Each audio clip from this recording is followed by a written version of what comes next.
2017 के जो किरदार थे, जो मंसूबा साजी उस वक्त जिन जिन लोगों ने की, इंतकाम में इतने अंधे थे कि 5 साल किसी बड़े से बड़े जुर्म की सज़ा 5 साल नाअहली होती है, मगर बेटे से तनख्वाह ना लेने पे ताहयात जो नाअहल कर दिया गया। दुनिया में कोई ऐसा कानून नहीं है, मगर ये बता दें कम अज़ कम उन्हीं कल जहाँ से फ़ैसला आया, उन्हीं अदालतों से, उन्हीं इमारतों से कि सिर्फ पाकिस्तान के अंदर से मनसूबाबंदी थी या पाकिस्तान को खुशहाल ना देखने वाली वो कुव्वतें जो पाकिस्तान के बाहर से काम करती हैं, उनका कितना हिस्सा था, ताकि लोग खुले ज़हन से, साफ ज़हन से 2024 के इंतखाबात में जाएं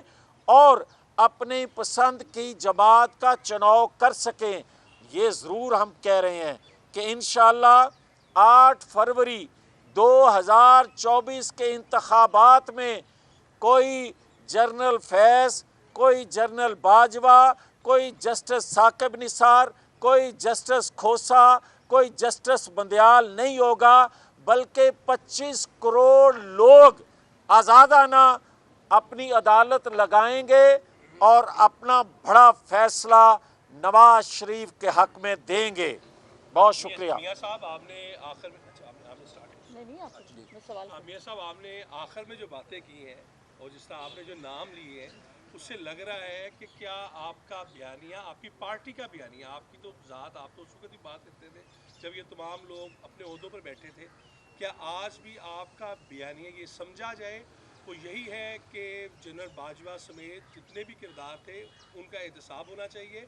नंबर 2, आपने अपनी गुफ्तगू में एक बात की कि वोट की ताकत जो अंदर पार्लिमानी बोर्ड हो रहा है, इसकी टिकट्स क्यों नहीं तकसीम की जा रही और क्या वजह है कि आप लोग अपने इलेक्टेबल्स को छोड़कर बाहर के जो इलेक्टेबल्स हैं उनके साथ सीट एडजस्टमेंट कर रहे हैं? आपके सवाल के पहले हिस्से का जवाब दे दूं। बात यह है कि बयानिया तरजीहात, जब कोई जमात बरसरे इक़्तिदार आती है तो अपनी तरजीहात का तयन करती है। हमारी तरजीहात 25 करोड़ अवाम की तरजीहात हैं। हम ये समझते हैं कि फैज़ाबाद धरने की जजमेंट देने वाले के ख़िलाफ़ रेफरेंस से शुरू कर लिया जाए। एहतसाब किसी जगह तो रुकना चाहिए इस सिलसिले को जो पाकिस्तान के अंदर एक मनसूबाबंदी से पाकिस्तान के अंदर बगाड़ पैदा किया जाता है। आप 9-10 मई से शुरू कर लें। आज तो हालत ये है कि 9-10 मई के वाक़े को पाकिस्तान के अवाम, दुनिया कहती है कि ये दहशतगर्दी थी, मगर सहूलतकार उस वक्त के जो थे या आज भी कुछ सहूलतकारी जो मैसर है, जो कि यकीनन है कि जेल के अंदर पाकिस्तान की जेलों में जितने कैदी हैं, हवालाती हैं, उनको अगर इमरान खान की तरह की सहूलत मैसर है तो फिर मैं उसको सहूलतकारी नहीं कहूँगा।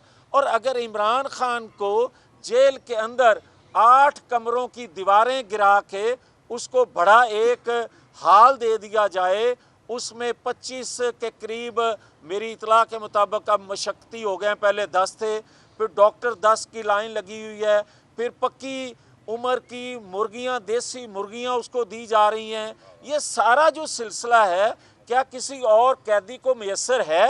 ये सहूलत किसी को है और नहीं है।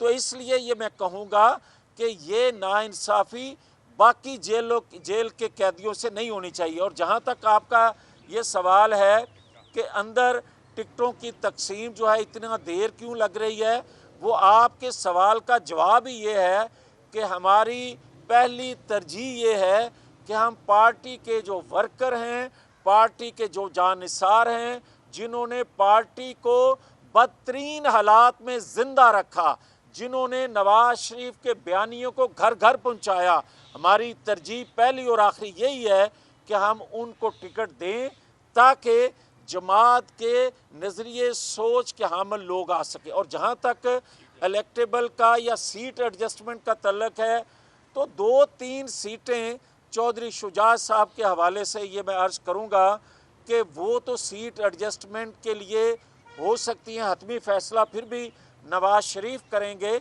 मगर दीगर जमातों के पंजाब के अंदर ना कोई सीट एडजस्टमेंट हम कर रहे हैं, ना कोई इत्तेहाद कर रहे हैं।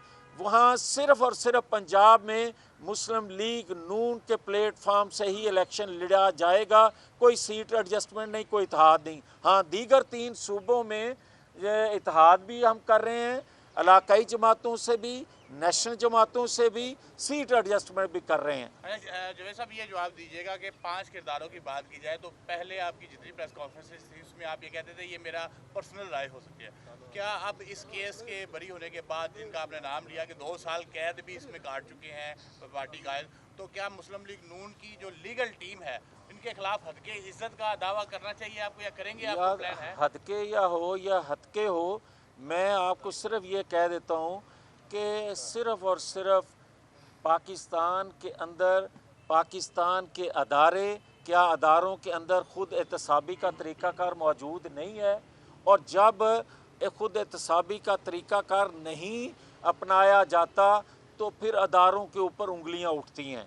आज भी मैं इंतकाम नहीं लेना चाहता, मुझे अल्लाह ने कल इज़्ज़त दी, मैं नहीं ये कहना चाहता कि फ़लाँ को कटहरे में लाएं। मैं ये ज़रूर कहने में हक बजानब हूँ कि जिनकी वजह से पाकिस्तान की बर्बादी हो गई, जिनकी वजह से अदारों पे उंगलियां उठी, जिनकी वजह से अदारों में तकसीम हुई, जिनकी वजह से दुनिया में पाकिस्तान बदनाम हुआ, जिनकी वजह से महंगाई हुई, जिनकी वजह से पाकिस्तान के 7-8 करोड़ लोग एक वक्त की रोटी ना खा सकें, तो क्या उनको कटहरे में नहीं लाया जाना चाहिए? ये मेरा मसला नहीं है, ये पूरे पाकिस्तान का इशू है।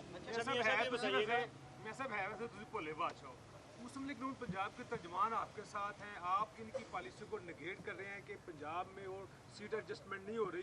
पंजाब के सदर और बाकी उनकी टीम आईपीपी के साथ एडजस्टमेंट कर रही है, जहांगीर तरीन पर एडजस्टमेंट हो रही है, अलीम खान पे हो रही है, मोहन चौधरी से हो रही है, आपने पार्टी पॉलिसी को नेगेट कर। अच्छा, मेरी अर्ज सुने, गुजारिश ये है कि ये आपकी जोश खताबत तो हो सकता है, मगर आपकी खिदमत में अर्ज़ करने की जो जसारत कर रहा हूँ वो यही है जो मैंने कह दिया है। बहुत शुक्रिया। 74 साल तो बता देना कौन है। सर आ गए 74 साल बाबा।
अगर पैसे नहीं होंगे तो